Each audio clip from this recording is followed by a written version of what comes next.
What's happening. So let's get into this NFL Week 13, shall we? Indy beat Tennessee, not a surprise there. Colts are an interesting little team. Keep your eye, but not much, lower second tier, but they a little feisty. Detroit beat New Orleans. New Orleans almost came back, and despite of Alvin Kamara got off, but Detroit just was the better team. The Lions are still a good second tier team, not quite feeling it like that. Atlanta beat the Jets. And I think Atlanta's leading that division. So that should tell you all you need to know. But they're up. Arizona beat Pittsburgh. Oh, my. Mike Tomlin is one of the best head coaches ever to me. If he could get Terry Bradshaw out the retirement old folks home, even if you could get Roethlisberger, if they had half a quarterback, they might be a real threat in the AFC.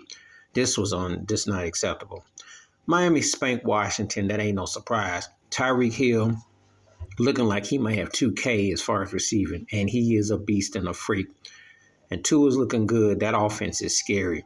Again, especially against second, third tier teams, they run it up. Houston beat Denver. CJ Stroud's coming. Russell Wilson's luck ran out. He looked like his usual self, throwing 3 picks. And, but Houston is an interesting team on the come up in the next couple of years for real. Watch out. Tampa Bay beat Carolina. Who doesn't beat Carolina? And, of course, with that whole thing, Baker Mayfield, they got over. The Rams beat Cleveland and L.A. Cleveland, forgot who they got at quarterback now, but it was pretty decidable for that. Green Bay beat Kansas City.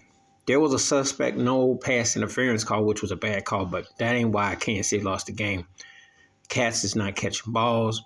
The same problem that's been on all year, and they're just not that good. And Jordan Love is starting to come into fruition. He's starting to emerge. Unfortunately, I got to talk about that Chargers-Patriots game. Oh, God, 6-0. Are you for real? If Bill Belichick don't run from that job, and I think it's the second goose egg they had this year. My, how the mighty have fallen. But no Tom Brady and no hidden cameras just ain't the same. They suck. They stink. They lottery bound. And I don't, Moon Zappa, Frank Zappa, Dweezil Zappa, mac and cheese is done. They got to help one and sign a quarterback.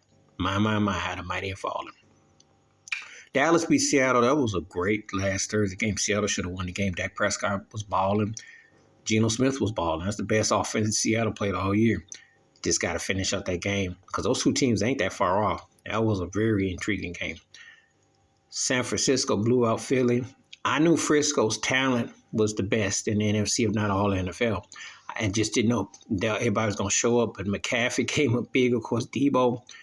Much as I like Jalen Hurts, they don't have the talent to match Frisco. Hurts is the difference, but if Frisco plays like that, they're not just coming out the NFC. They're going to win the whole thing because that is the best team on paper and talent overall. Just saying. And last night's game was good. Cincinnati beat Jacksonville in overtime. Trevor Lawrence got hurt. Jake Browning came up big. So Cincinnati ain't going to be no rollover despite Joe Burrow's not being there.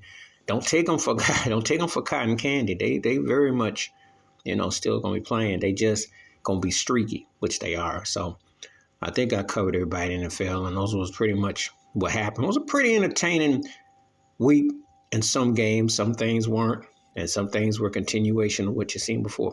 Anyway, please hit like, subscribe, welcome thoughts, comments, and I do respond. Thank you. Wash your hands, keep your mind clear. Watch out for another shit if you like them all. Peace.